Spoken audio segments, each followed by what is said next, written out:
जिंदगी की असली उड़ान बाकी है। जिंदगी की असली उड़ान बाकी है। अभी तो कई इम्तहान बाकी है। अभी तो नापी है मुट्ठी भर जमी। अभी तो सारा आसमान बाकी है। तो साथियों, आप लोग को आपके अपने YouTube channel Sandeep sir class 18 में स्वागत है। तो आज मैं आप लोग को बताऊंगा प्रतिस्थापन विधि का दूसरा पार्ट, जिस पे आप लोग विशेष फोकस करेंगे। क्लास 10 बोर्ड परीक्षा के लिए बहुत इंपॉर्टेंट है। 4 अंक का बोर्ड परीक्षा में पूछता है, तो आप लोग ध्यान दीजिएगा। दिया गया है पहला question, 10x + y = 20, x - y = 1 दिया गया है। ठीक, तो हम समीकरण सेकंड लेकर के, समीकरण सेकंड से यानी कि समीकरण नंबर दूसरे से, तो ये आपका लिखा गया है x - y = 1। तो इस माइनस y को बराबर के उधर ले जा रहे हैं, यानी कि प्रतिस्थापित कर रहे हैं। x इक्वल आपका 1 + y हो जाएगा। इसको समीकरण नंबर आप दे दीजिए 3। कौन सा समीकरण देंगे? समीकरण नंबर दे दीजिए 3। अब यही मान समीकरण आपको फर्स्ट में रखना पड़ेगा, सेकंड में नहीं रह सकते, क्योंकि सेकंड के मान में से y को आप लोग क्या किए, सेकंड समीकरण से y को पक्षांतर किए, इसलिए सेकंड में ये मान नहीं रख सकते। आपको रखना पड़ेगा किसमें? फर्स्ट में। अगर फर्स्ट से पक्षांतर करते तो सेकंड में रखते। इस पे आप लोग विशेष फोकस करेंगे। तो हम रख रहे हैं समीकरण नंबर फर्स्ट में, समीकरण फर्स्ट में x का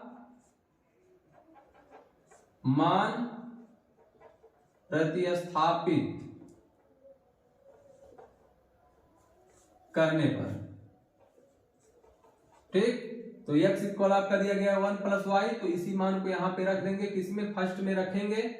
यहां फर्स्ट लिखे हैं, तो x की जगह पे हमको रखना 1 + y, तो 10 को ऐसे बाहर रखेंगे, और जो 1 + y है इसको क्या करेंगे, ब्रैकेट के अंदर लिखेंगे 1 + y।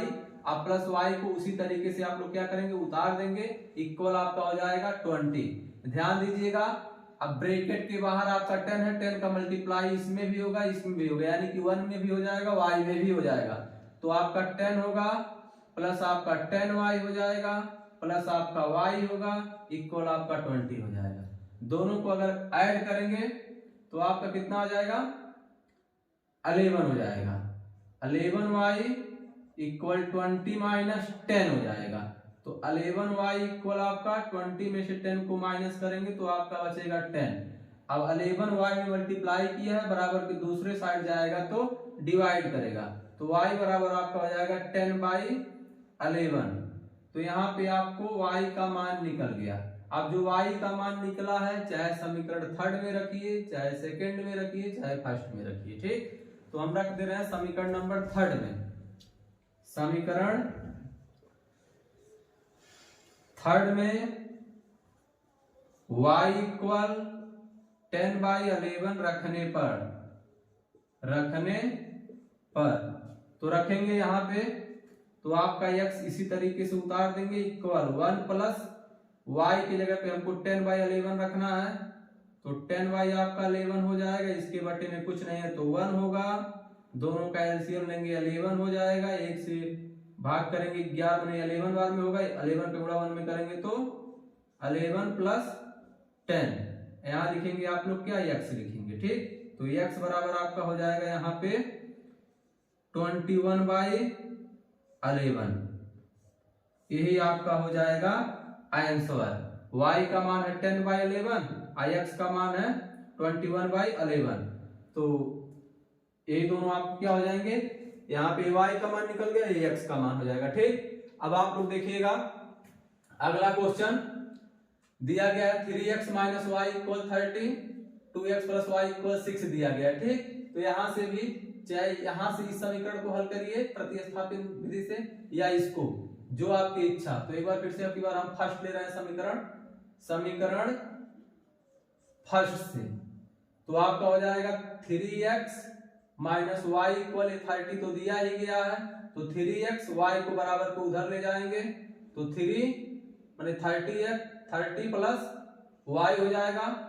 अभी डिवाइड मैंने मल्टीप्लाई किया, बराबर के उधर दूसरे साइड जाएगा तो डिवाइड करेगा, तो 30 प्लस y आपका हो जाएगा 3, ठीक। इसको समीकरण थर्ड दे सकते हैं आप लोग। और देखिए हमेशा हम y को ही पक्षांतर कर रहे हैं, आप x को भी कर सकते हैं, आंसर पे कोई प्रभाव नहीं पड़ेगा, क्योंकि प्रतिस्थापन विधि से कहा है चाहे आप x के मान को पक्षांतर करिए या y को, उससे कोई दिक्कत आपको नहीं होगा। ठीक, नंबर पूरा मिलेगा। ठीक, तो अब हम पहला समीकरण लिए थे, हमको दूसरे में मान रखना पड़ेगा। तो समीकरण सेकंड में x इक्वल 30 प्लस y/3